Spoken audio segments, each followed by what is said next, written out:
Kaixo eta ongi etorriak saio berri batera, gaur martxoak 27, osteguna, bi elkarrizketa izango ditugu.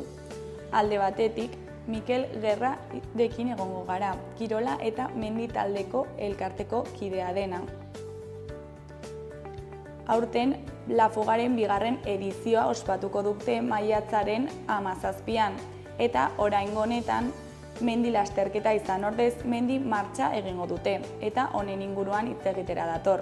Eta beste alde batetik, Nerea Artazkozekin egongo gara, Etxauribarko Sarbil Mendi taldetik datorrena.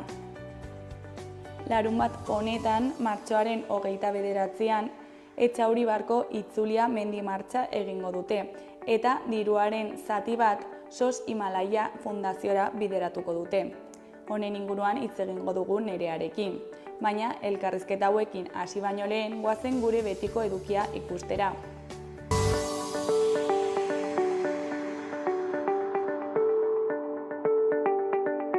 Bazen orain gaurko efemerideak ikustera. Gaurko egun batean, 1994ko martxoaren 27an, Angelu eta Miarritze bonbardatu zituzten hegazkin estatubatuarrek. Bonben xedea nazien kontrolpeko azpiegiturak eta batez ere Parmako aireportua suntsitzea zen.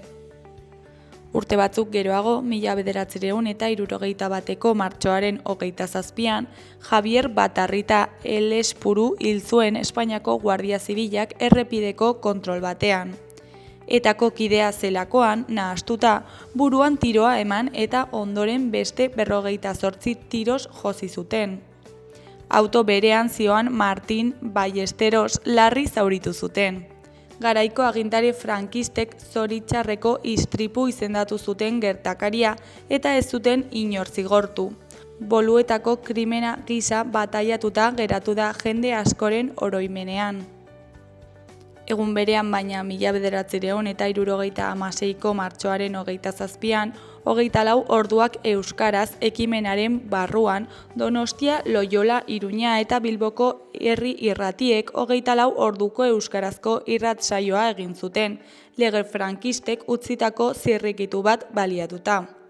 Egun berean Donostiako belodromoan euskal kantari eta abeslarien ekitaldi erraldoi bat egin zuten, eta 11.000 lagun bildu ziren bertan. Eta bukatzeko, 1981ko martxoaren 27an, Jose Antonio Agirre lehendakariaren gorpua Euskal Herrira ekarri zuten. Donibane Loitzuneko elizan egin zioten hileta eta Beila Telesforo Monzon eta Maria Josefa Ganuzaren etxean egin zuten, jendetza pasa zen artik.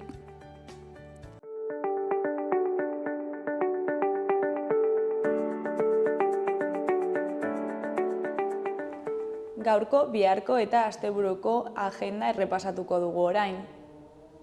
Ostegunean, Basa Jaunaren Irria izeneko ipuin kontalaria egongo da Atarrabiako kulturetxean, arratsaldeko 6:30. Virgini Albiraren eskutik ipuin kontakizuna 4 urtetik gorako txikientzat. Sarrera doakoa da eta gonbidapena hartu behar da saioa hasi baino 10 minutu lehenago, arratsaldeko 6etan Atarrabiako kulturetxean. Larunbatean, arratsaldeko 7:30etan Delirium Tremens eta Apoteke taldeen kontzertua egongo da, Totem aretoan. Delirium Tremens taldeak Totem aretoan joko du arratsaldeko 7:30etan.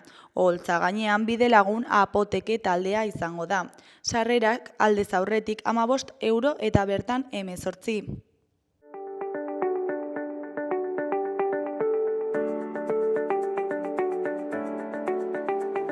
Ikus dezagun gaurko egunkarien azalek zer dioten. Diario de Notiziasen titular nagusian, atxilotu bat Frantzian, Nafarroan eta Lleidan 3 nekazari hiltzeagatik. Urte eta erdi geroago itxi dute polizia operazioa. Ayal el Maurabitek desegin zuen jihadismoagatik jarri zioten eskumuturreko telematikoa. 2023ko amaieran Tuteran Pedro Ollón eta Ribaforadan Jose Luis Aguado hiltzea leporatzen diote. Argazki nagusian, Alil Eriun eta Judith Ziskar, Nafarroako Biloslada Institutoko Antzerki Tailerrekoak emanaldiaren une batean. Titular nagusian, Negar eta Barre eskola. Gazteek gizartean duten botere eraldatzailea aldarrikatzen dute antzerkiaren egunean. Hori koloreko berrietan, alde batetik dena prest binakako finalerako Navarrarenan. Beste alde batetik Osasuna premian Barça errukigabe baten aurrean. Jarraian Martil Xotako kapitaina botak zintzilikatu ditu. Gainera, Martinez eta Quintana urteko atletak dira. Eskuineko berrietan, alde batetik Ernaik ez du preso politikoen aldeko ekitaldia egingo Casanova auditorioan. Beste alde batetik, Trumpek 25% zerga iragarri die AEBtik kanpo egindako autoei. Jarraian, Taigo eta T-Crossaren bertsio hibridoak egingo ditu Nafarroako Volkswagenek. Gainera, Sánchezek defentsan duen konpromisoa berretsi du, baina EAJ eta Junts bakarrik daude alde. Azkenik, txartela Burlatako eta Uharteko 10.000 etxetara iristen da. Diario de Navarraren titular nagusian, Beziersen 54 urteko preso ohia atxilotu zuten unea. Argazki nagusian, Beziersen 54 urteko preso ohia atxilotu zuten unea. Titularrean, jihadismoagatik zigortutako bat 3 nekazariren ustezko hiltzailea izan zen, 2 Nafarroan. 2023ko azarotik 2024ko urtarrilera bitartean egin zituen krimenak Tuteran, Ribaforadan eta Lleidan, eta asteartean atxilotu zuten Frantzian. Beheko berrietan, Sánchezen bakardadea agerian geratu da berrarmatzeari buruzko eztabaidan. Eskuineko berrietan, alde batetik 2022tik Nafarroako gobernuak 100 buruzagitza gehiago sortu ditu. Beste alde batetik Francisco Casanova eskolan ez da etako presoen ekitaldirik izango. Bukatzeko, 400 isun jarri dituzte Lizarrako eremu urdin zaharrean. Goiko berrietan, batetik entzierroko esian aldaketak proposatu dituzte. Bestetik Pompelo Fundazioa eta bere enigmak. Amaitzeko Martil Osasuna Magnako kapitaina erretiratu egin da. Gararen titular nagusian Arriolaren diskurtsoarekin bat egiten du Aldekoak, euskara mugatzailea dela uste baitu. Andoni Aldekoa EITBko zuzendari nagusiak adierazi duenez, euskarak profesionalen aukeraketa muga dezake, eta horrela justifikatzen du eitb.eus eta sozial mediako zuzendaritzaren zebat hizkuntza eskakizunik gabeko kontratazioa. Argazki nagusian Ezkurdia Rezusta eta Artola Mari Ezkurrena bikoteak ditugu. Titularrean final luzea eta oso fisikoa izango dela iragarri dute. Atzo Martin Alustizak ekarri zituen eta lehiakideek aukeratu behar izan zituzten piloten ezaugarriek areagotu egin dute sentipen hori. Beheko berrian, ebek bizirik irauteko kitak berreskura ditzadan eskatzen du. Erdiko berrietan, batetik I, Leon Plekuona, H eta Belategien erreportaia dugu. Antxoa aukera gisa agertzen da, berdelaren beherakadaren aurrean. Bestetik Ane Labakak poesian egin zuen debuta Hezur berriak lanarekin. Goiko berrian Iñaki Irriondoren analisia dugu. Esteban aukeratu dute eta inork ez daki zergatik.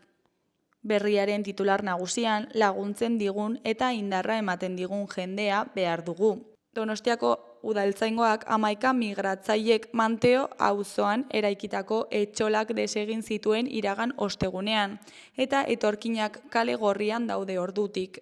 Voluntarioak dira poliziak kaleratutako etorkinen sostengu bakarrenetakoa. Ezkerreko argazkian manifestariak Beit Leia hirian atzo. Hamasen aurka oihu egin zuten batzuek.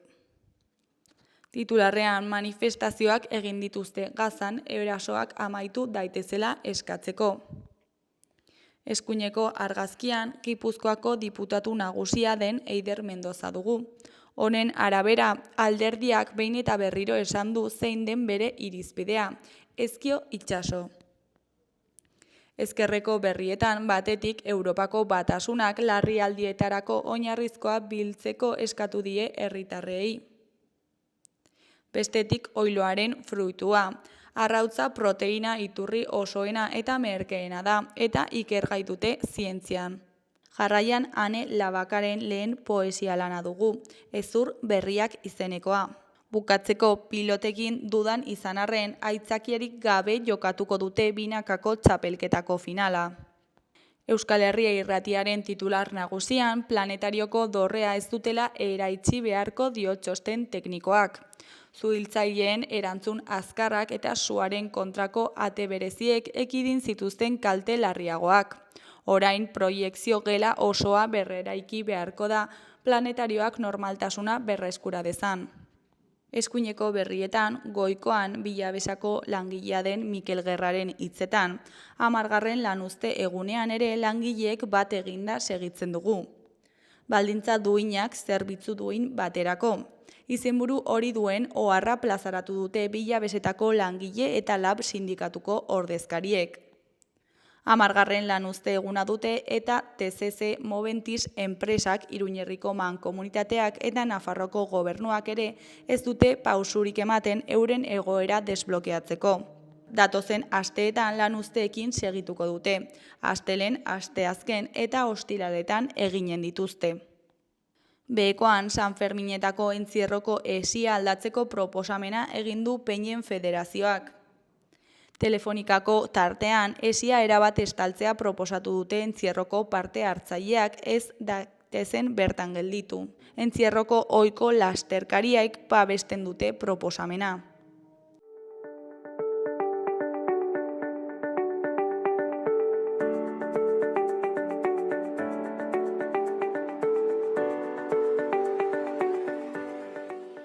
Kaixo, lehen aipatu dugun bezala orain Mikel Gerrarekin gaude. Kaixo, zer moduz? Kaixo, ongi, eskerrik asko. Zuri etortzeagatik. Eta, La Fuga mendi lasterketa aurkeztera zatoz, ezta, antolatzaileetako bat zara. Bai. Eta, zertan datza La Fuga mendi lasterketa, zer da? La Fuga mendi lasterketa da, aurten behitzen diogu mendi lasterketa, baina aurte da mendi martxa. Eta helburua, gure helburua izan da, gertatu zena Ezkabako fuertean, San Cristobal, gertatu zena 1928an, maiatzaren 22an, La Fugarekin, fuga Europako handienetako bat izan zela, eta oso gogorra gainera, zeren hil ziren 200 pertsona inguru, 175 oraindik agertu gabe daude. Eta, ikusi genduen edo pentsa genduen halako gertaera hemen Iruñerrian edo are gehiago Nafarroan edo Estatuan ez ezaguna izatea, iruditzen zitzaigun oso gogorra. Azken finean, gertaera larri bat izan zen, isilpean izateko. Eta ibilaldia edo lasterketa bertatik, pertsona horiek joan ziren lekutik igarotzen da? Bai. Ibilbidea izango da Ezkabatik edo San Cristobal Fuertetik Urepeleraino. GR 225 o GR 225-ren bidez egingo da. GR hori memoria historikoaren barruan dago, ruta de la memoria erraten dena, horrek esan nahi du, hortik joan ziren hiruak iritsi zirenak Urepelera, hortik gutxi gora bera, hortik pasa ziren edo joan ziren iristera Urepeleraino. Eta hortik ibiliko dira, partaitzailea hortik ibiliko diren.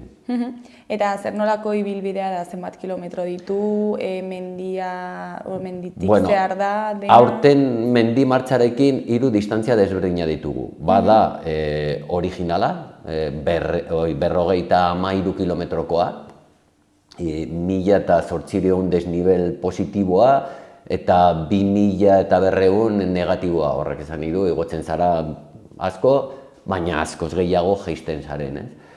Eta hori da lehendabiziko distantzia, bigarrena da Ezkabatik Zalgotzera, eta hurrengoa da Zalgotzetik Urepelera.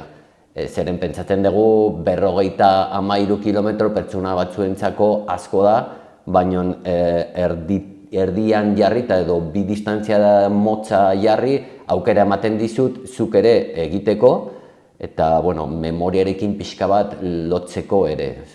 Eta aurten horrela, pasan urtean izan zen lasterketa bat, korrikalariak egin zuten ultra hori, deitzen da ultra, zeren 52 kilometro baino gehiago ultra bada, eta beraiek egin zuten dana osoa. Eta aldaketa honen helburua da igual pixkat beste publiko bati hurbiltzea? Hori da gure asmoa. Azken finean, guk hartzen dugu kirola,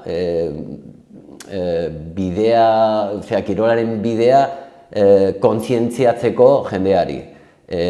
Bai korrikalariak, pertsonak kakotzen artean berezia dira, zeren halako bat egiteko korrika egin behar duzu, eta gero beste aldetik badaude mendiko martzaileak ibiltzen diren mendian, eta horiek ere horrekin lortzen duguna da jende ugari memoriarekin lotu. Azken finean egiten duzunean GR225 eta pasatzen zara adibidez, badaude bi gaiegoak, gaiegarrak daude hori fosa bat dago, eta ikusten duzu, edo pentsat jartzen zara bere azalean pasa direnak, eta horrek, ejemplo bat bezala da, horrek ematen dizu nola pasa ziren egun horiek ieslariak. Eta adibidez, familia artean egiteko plana izan daiteke? Bai eta ez. Bai, zure seme-alabak adinekoa izaten badira, zeren txikiak izaten badira, pues ez, azken finean ibili behar. Badago epe batzuk betetzeko, zeren ezin hasi eta edozin orduan bukatu, zeren pixka bat mugatuta dago ordu batzuekin, badituzu orduak betetzeko ibilbidea, eta familiarekin, zure seme-alabak gaztea baldin badira, oso ongi dago. Baina txikiak izaten bada, edo motza hartzen dezu eta zuk zure gehienak egiten dezu zure seme-alabekin eskuetan edo beste formaz, edo bestela zaila da. Mugatuta dagoelako. Halere, gure ekitalditik kanpo egin dezakete. Familiek egin dezakete halakoak, merezi duelako.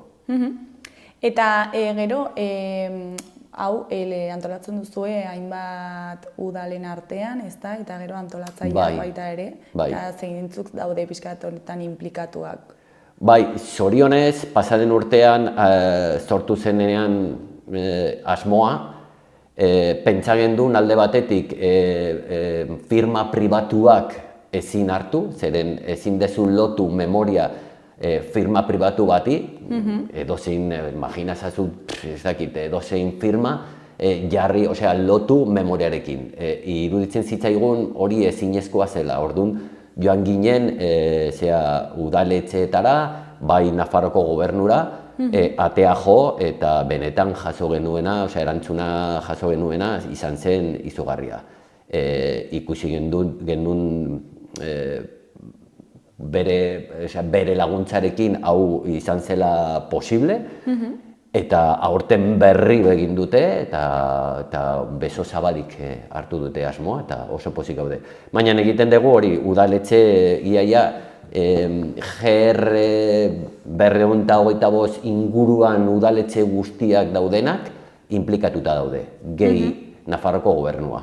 Eta nola da haiekin elkarlana, ze paper dauka bakoitzak? Elkarlana azken finean beraiek ematen dizute laguntza bai ekonomikoa alde batetik, edo bai materiala behar ditugunak, edo bai mailak, aulkiak abituaiamentuentzako jartzeko, edo beste gauzak, material hori ere jartzen dute, eta gero lagundu ekonomikoa. Azken finean guk pentsatzen duguna, ezin dezu grabatu edo parte hartzailei ezin dezu kobratu hainbeste dirua halako bat egiteko, zeren guk nahi duguna etorri eta bentsat parte hartzaileentzako ez hain garesti atera. Azken finean, hau da, puntu batetik bestera, hau ez da borobila, osea, zirkuito borobil batean erresagoa da antolatzeko, eta hau hemetik ateratzen zara, eta bukatzen zara beste herrian 53 kilometrotara dagoela. Horrek infrastrukturarekin behar duzu asko. Hori pagatzen baldin badu parte-hartzailea, iruditzen zitzaigun ez dela posible. Orduan, udaletxeak gehi Nafarroko gobernua onartu eta ulertu zuten importanteena zena memoria egin edo jendea hor lotu memoriarekin eta laguntza ona eman digute. Bai, parte hartzea sustatzeko ere garrantzitsua da. Hori da. Aurten ere, adibidez, parte-hartzaileei eramango digu autobusez goraino. Pasaden urtean egin genuena zen korrikalariak igo ziren las rutas del agua deitzen dena, zeren emakumeak igo ziren laguntza eta konpainia emateko presoei igotzen ziren por las rutas del agua deitzen direna. Eta korrikalariek, beste sasoi honean daudenez, igo ziren oinez, eta hori horrela lotzen dut zuten ere pixka bat historiarekin.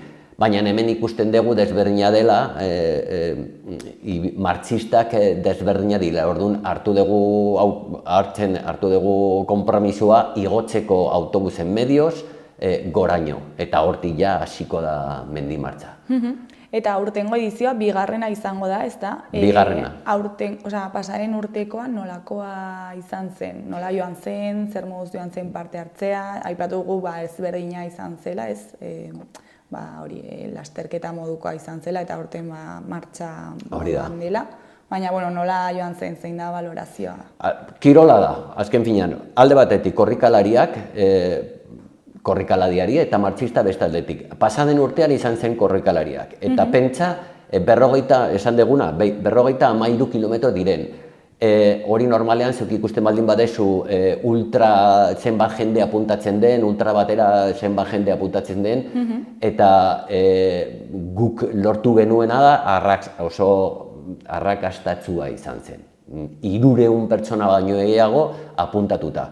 Horrek esan nahi du jendea nahi zuela, edo nahi du jakin zehozer, edo behintzat lotu, edo memoriarekin nahi zuten, nahian zegoen, zeren batzuk 53 kilometroiek gehiegi ziren, baina nahale ere konpromiso bere buruekin hartu zuten bukatzeko lasterketa hori. Eta jende pila bukatu zuen hori. Aurten desberdina da, beste pertsona dira, baina gure asmoa berdina da.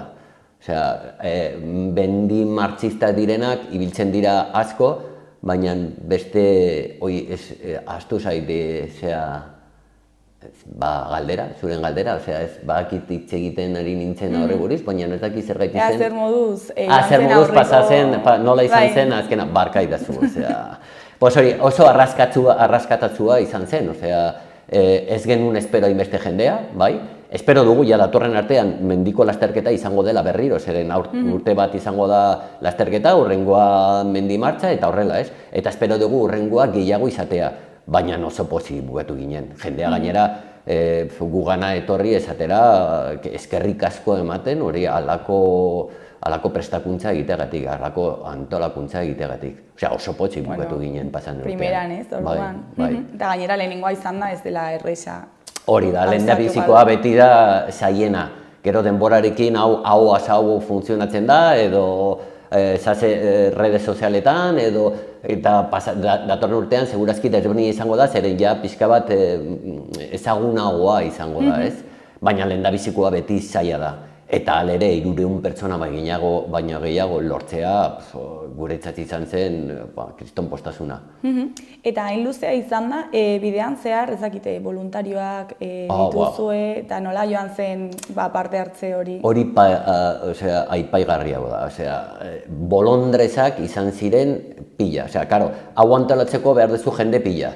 Bai gurutxetan, bai habituallamientoetan, bai elmugan, jende pila.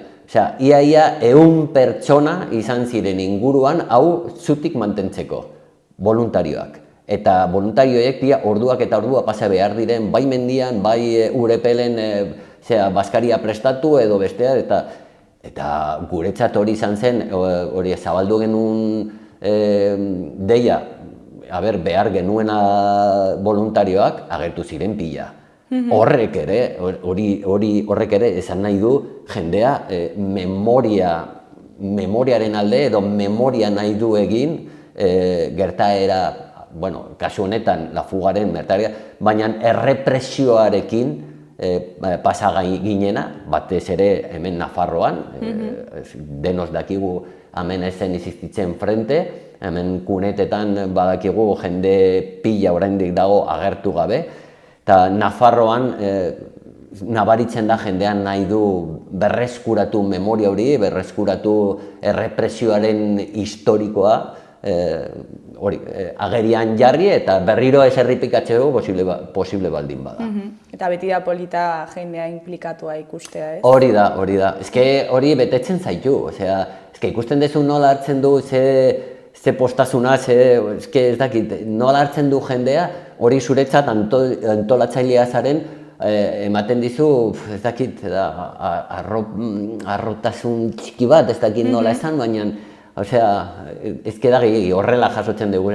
Guk etekin ekonomikoa edo bestelakoa ez dugu jasotzen, baina horietakoa, bai, ikusten duzu jendea nola hartzen dugu, adibidez, asoziazioa, AFNA edo besteak, ez dakit, oso pozik daude. Azken finean edozein gauza egiten dezula memoria historikaren alde, beraiek begi honez ikusten dute. Baina ikusten dute honekin beste forma da.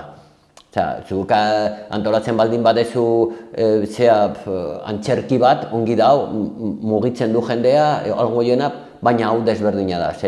Ez da bakarrik parte hartzen dutena, baizik eta bolondreza hor daude, eta ingurua sortzen dena, hor dago memoriaren alde, eta hori garrantzitsua da. Guk ere ikusten dugunean hori, hori jasotzen duzu postasun hori edo arrotasun hori edo. Eta gainera, honek biltzen du kirola eta memoria historikoa. Bai. Nola lortu zue bi hauek kombinatzea? Ez daukate zer ikusi handirik horrela? Bueno, ez du, baina bai. Ez du zer ikusirik, baina ikusten duguna da edozein plataforma erabil daiteke memoria historikoa agerian jartzeko. Esan dizudana, antzerkia edo poesia, garrantzitsua da poesia ere.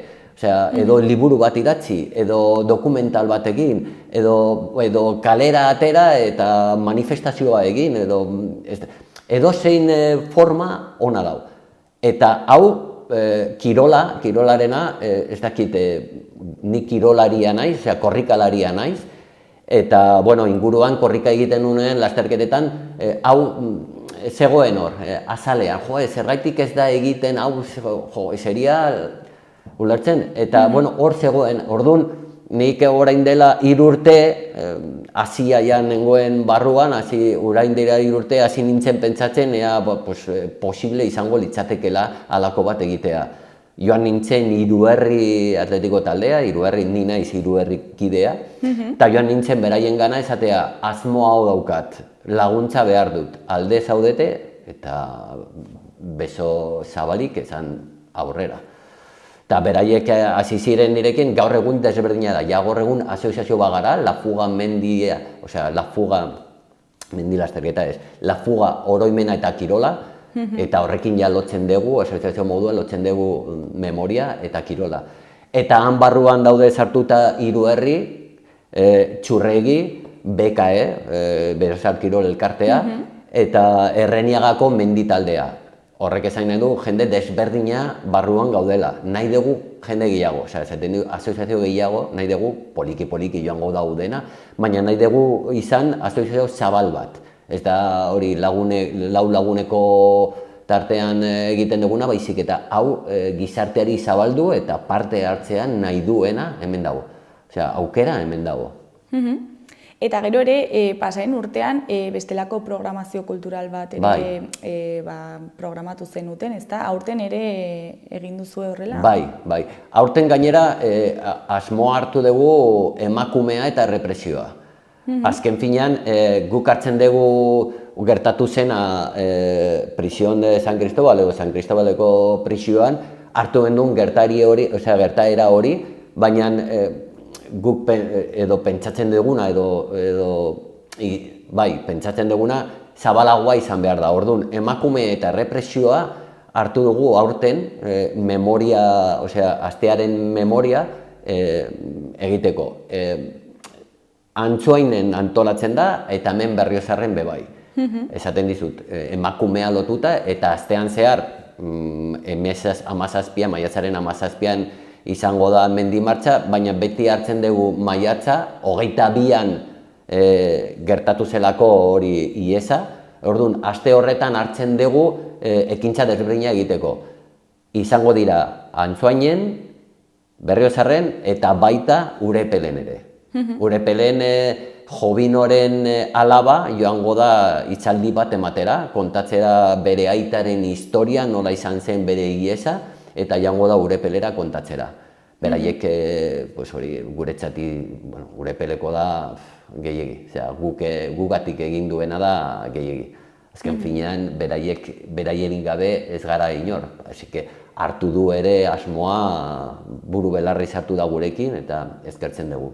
Baina bai, egingo dugu aste hori, eta denetaz dago, bai poesia, bai ekintza desberdinean, aukera aurkeztuko ditugu, hemendik 2 aste edo aurkeztuko ditugu zehatz-mehatz zeinen diren, eta ordutegia eta lekuak ere. Osea, oraindik ez dakigu zer... Bai, gutxi gora bera bai banigu, baina ez dago nola aurkeztuta. Ez dago aurkeztuta, baina ongi dago bai. Osea, ongi prestatuta dago bai. Eta La Fuga lasterketa, mendi martxa aurten, bai aurkeztu zenutela atzo, ezta? Bai. Eta, zer moduz joan zen aurkezpena?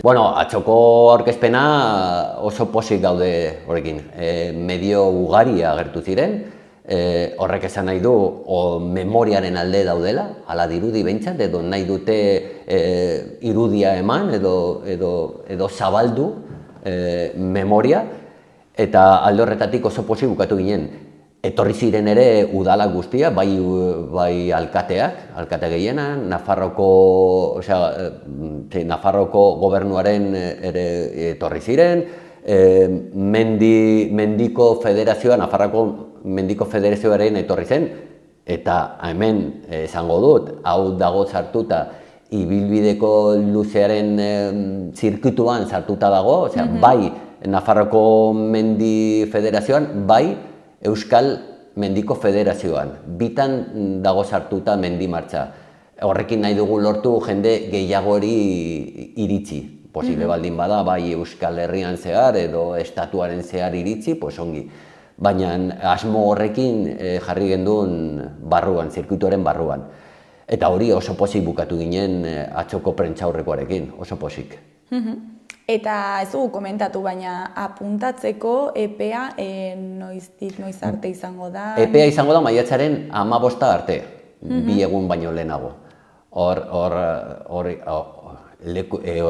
Egun horretara izango da azken finean 2 egun behar ditugu gero antolakuntzarako. Eta, Nafarmendi da inscripciones.nafarmendi.org aukera daukazue hori inskripzioa emateko. Eta, ja bukatzeko, zer da edizio honetaz espero duzuena? Galdera ona da. Niretzat izango da kopurua bete, zen inguru kopurua da iesa egin zutena, 785 alde egin zuten. Eta gure helburua, gure ametsa izango litzateke zifra hori bete. Horrekin simbolikoki lortu dezakeguna da preso guzti horiek gartzelatik atera eta ibilbidea egin eta Urepelera iritsi. Bakizu da pixka bat asmoa. Baina printzipio espero duguna da jende ugari etorri eta horrekin ja beste pauso bat ematea ekintza honekin edo proiektu honekin aurre egiteko. Horrekin guretzat gaur egun 300, baino gehiago apuntatuta daude. Horrekin oso pozik gaude, oso pozik. 300 pertsona baino gehiago izatea guretzat gehiegi da, asko da. Osea, baina espero dugu hori kopuru hori lortu, horrek esan nahi duelako jendea benetan inplikazioa nahi duelako, edo benetan inplikatuta dauden hori memoriaren alde. Bueno, oraindik epea dago. Bai, oraindik epea dago, bai. Zabaldu genduen urtarrilan. Denbora emateko jendeari pentsatzeko, jakiteko, eta guk ere antolatzeko ongi datorkigu jakitean nondik doa dana. Zeren, depende zenbat pertsona daude egiteko, asko edo gutxi, guk egiten dugu prestakuntzarako beste formaz edo, guretzat importanteena da. Betetzen baldin badira kopuru osoa, guretzat erraz da, ja badakigu zenbat jende, zenbat egin behar dugu, zenbat gauza erosi behar ditugu, eta bar. Baina, ulertzen dugu poliki izan behar dela. Bueno, Mikel, ja bukatzeko, ez dakit zerbait gehiago komentatu nahi duzun, jendeari zerbait esan, gonbidapena duzu? Bueno, gonbidapena, bai, oraintxe bertan esan dudana, gustatuko litzaidoke kupurua bete. 785 pertsona horiek mendi martxa egin, izango litzateke asko. Ez da guretzat, baizik eta simbolikoki lortzen dugu prezioak askatu. Eta horrekin batera lortzen baldin badegu ez ahaztu 175 horiek desagertu daudenak oraindik. Eta lortzen baldin badegu ez ahaztu eta gure memorian izan, ongi dago ere. Primeran. Zuri eskerrak eman gurera etortzeagatik eta la fuga martxa inondo azaltzeagatik eta betetzen diren 400 plaza horiek. Bai, eskerrik asko benetan. Eskerrik asko zuei. Ondo segi. Aukera hori emateagatik.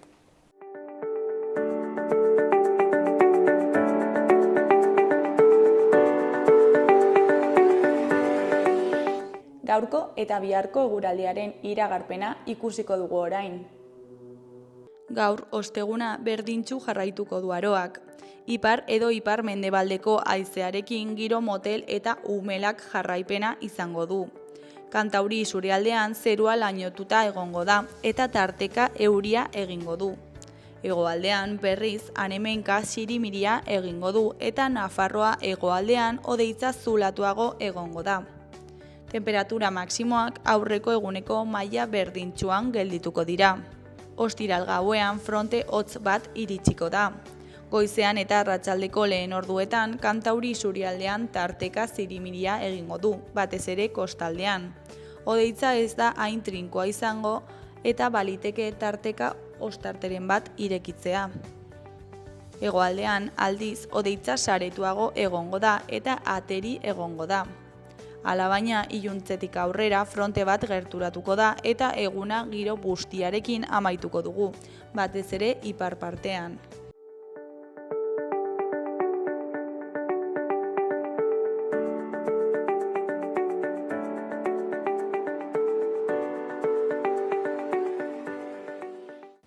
Kaixo, lehen aipatu dugun bezala, orain Etxauri Barko Sarbil menditaldetik datorren Nerea Artazkorezekin gaude. Kaixo, zer moduz? Kaixo, ongi. Bueno, Etxauri Barko itzuli mendi martxa orkestera zatoz, ezta?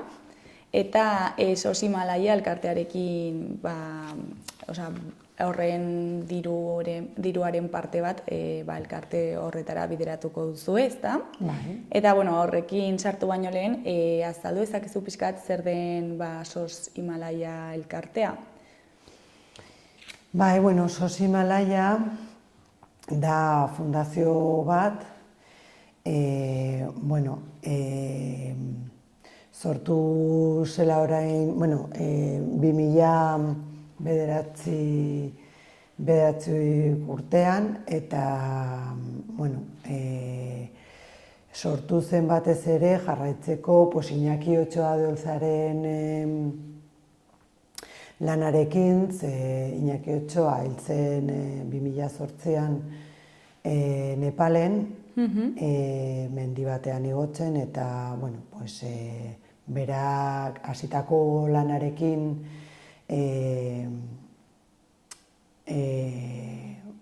pues sortu zen fundazioa, ezusteko bertan bera egindakoa, eta pues asmoa zen berreskuratzeko eskola bat, eta zonalde batean, Makalu zonalde batean, eta batez ere Iñaki Otxoaren memoriaz hasi zen, eta bere esandakoa, hasitako lanarekin jarraitzeko. Eta zein da pixkat egiten duten lana elkarte horretan, ze proiektu dituzte orain martxan? Bai, hori, pues, hasieran asmoa zen berreskuratzea eskola bat, Makalu zonaldean, eta,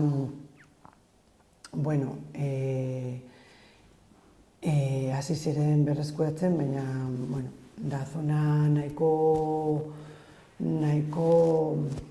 virgen esateko, eta eraikina ez zegoen oso ongi, zimentoak ziren ongi mantentzen, orduan aukeratu zen berriro hasteko hasieratik. Orduan,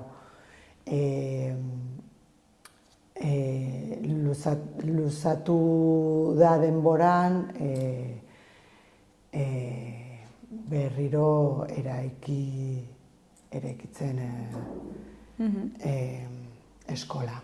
Eta eskolara joateko ere haurrak ibili behar ziren ordu pila eta denbora pila horretarako, eguraldiarekin ere oztopoak zituzten, orduan aukeratu zen ere egitea aterpe bat, eta han geratzen dira haurrak loitera astean zehar, eta ere bazkaltzen dute, eta askotan iristen ziren haurrak eskolara gozaldu gabe, 2 ordu eta piko pasata gero, ezin zuten eskola eman, orduan, azkenean, klase eman, markatu, eta, horrekin, ari da kostatzen denbora gehiago, ze, klaro, ez da bakarrik eskola eraikitzea, baina, aurrera doa. Osea, baldintzak ez ziren oso onak, ez? Baldintzak dira oso txarrak, gaur egun oso txarrak dira, ez da bakarrik hori eguraldia, ze askotan oso kaskarra da, eta baizik eta materiala eramateko ara, ez dago tresna handirik, kotxeak iristen dira edo behikuloak iristen dira 6 kilometrotara, orduan, gero joan behar da oinez, materialarekin, eskolararaino, eta, kostatzen da, bai. Eta zuek menditalde moduan zergatik aukeratu zenuten SOS Himalaia elkartea, elkarlan hori egiteko eta lortzen duzuen diruaren parte bat bertara bideratzeko? Egia esan, eskaini ziguten Nafar Federaziotik, Mendi Federaziotik, egitea mendi martxa, eta kolaborazioa ere SOS Himalaiakoarekin eskaini ziguten Mendi Federaziotik. Guri iruditu zitzaigun aukera oso polita, eta esan genuen baietz. Eta mendi martxari dagokionez, zer da, ezakit aurretik egin duzue, ez? Hasieran, Sarbimendi taldea sortu zen trailak edo mendi lasterketako egiteko, baina denborarekin, bihurtu genuen, elkartu ginen batzuk, eta sortu genuen estizio bat, ze badago jende jarratzen dula korrika egiten, baina, gu geratu ginen Sarbin mendiko talde bezala. Orduan, horrekin hasi ginen egiten mendiko irterak, eta iaz egin genuen Baiarako itzulia, baina mendiko irtera bezala.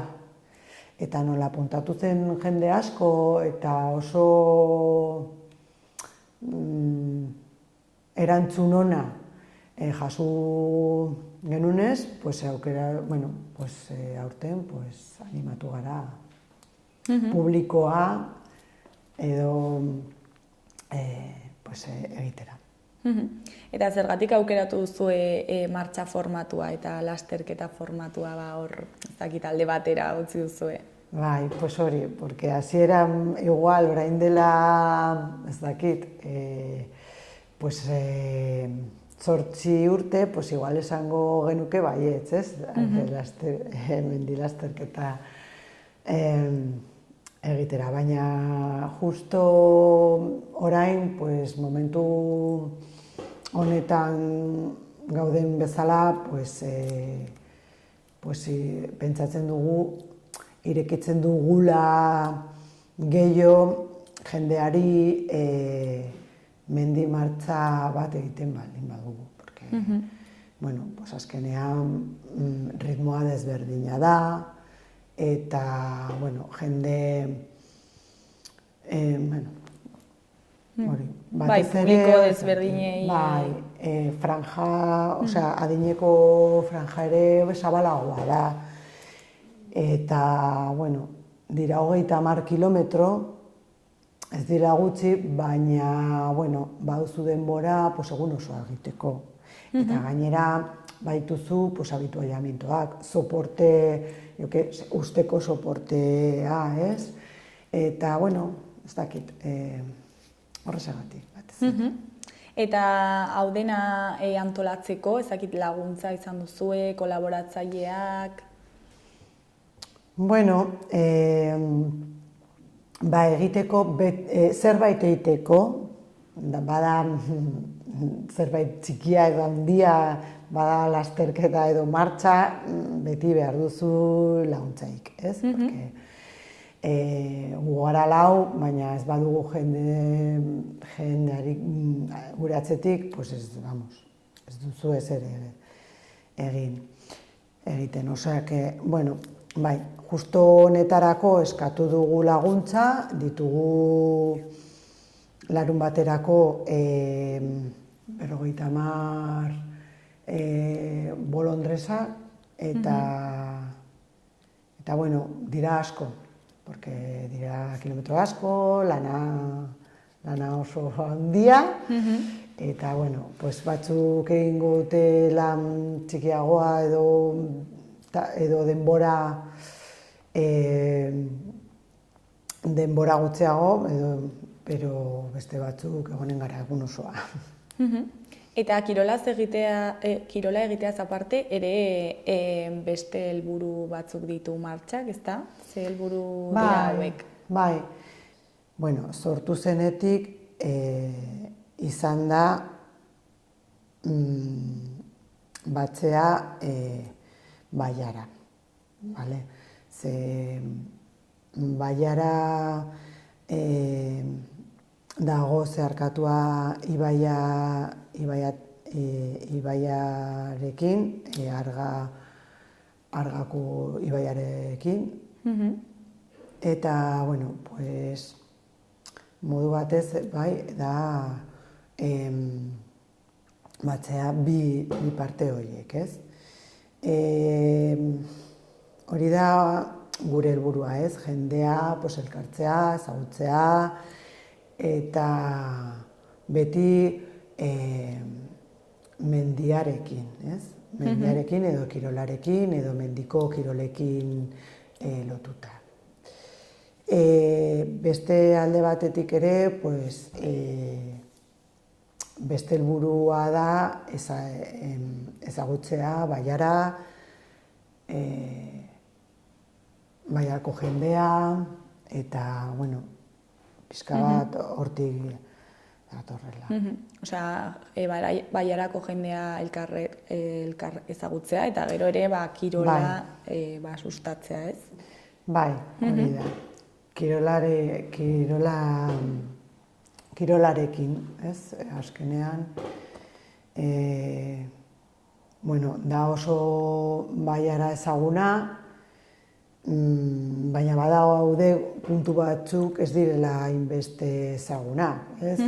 Justo Sarbil zonaldea, bueno, nahiko ezaguna da, jendea, bueno, transitatua da, ez? Nik uste dut, asteburuero joaten dela jendea, mendizaleak eta ezagutzera, baina badago beste parte bat ez dela oso ezaguna. Eta, bueno, pues ere, horrekin, ez, ezagutzeko aukera. Beste aukera bat ezagutzeko Baiara. Eta martxak ze nolako funtzionamendua dauka? Txapelketa moduan funtzionatzen du, zenbat partaide egon daiteke? Bai, pues, begira. Nafar federazioan daude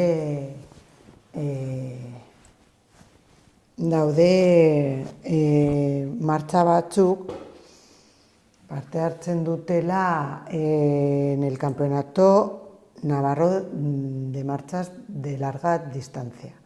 Orduan, gu ere parte hartzen dugu txapelketa honekin. Eta, bueno, pues azkenean daude, uste du direla 12 mendi martxa osotara, eta horietariko 6 hartzen dugu parte kanpeonato edo txapelketa honetan, ez? Orduan, bueno, pues da beste, ez, puntu bat parte hartzeko, eta, bueno, gero lortzen baldin badituzu 12 puntu, ze martxa bakoitzean lortu aldituzu.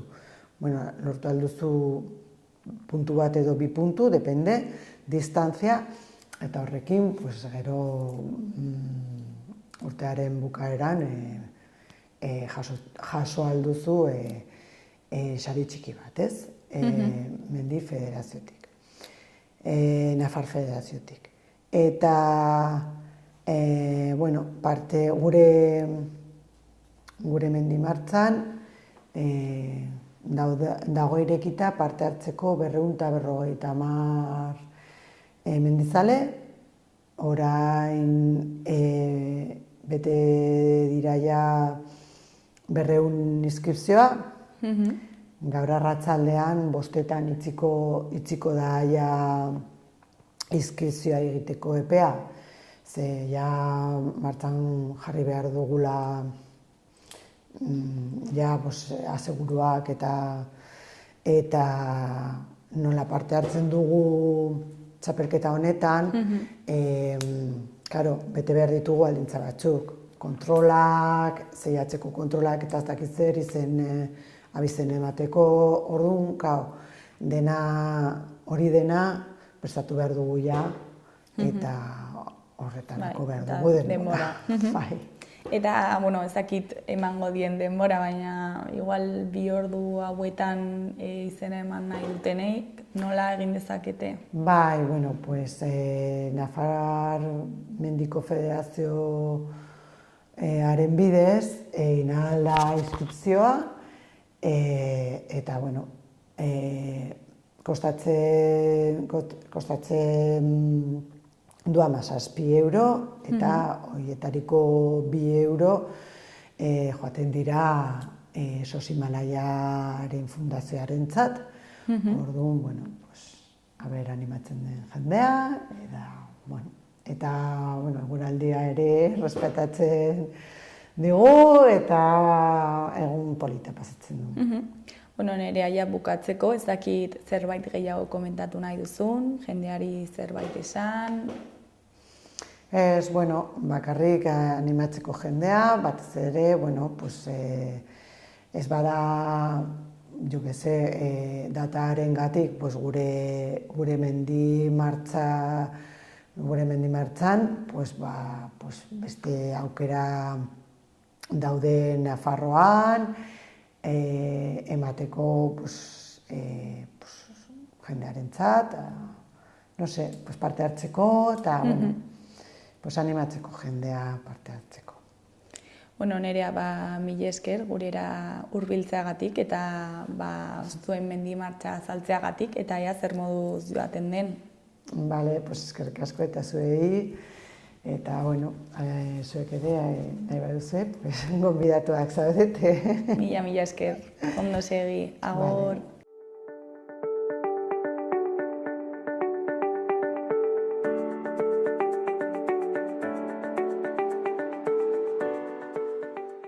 Gaurkoz hau izan da dena, bihar ostirala itzuliko gara eduki eta elkarrizketa berriekin. Mila esker zuen arretagatik, arratsalde ona pasa, agur.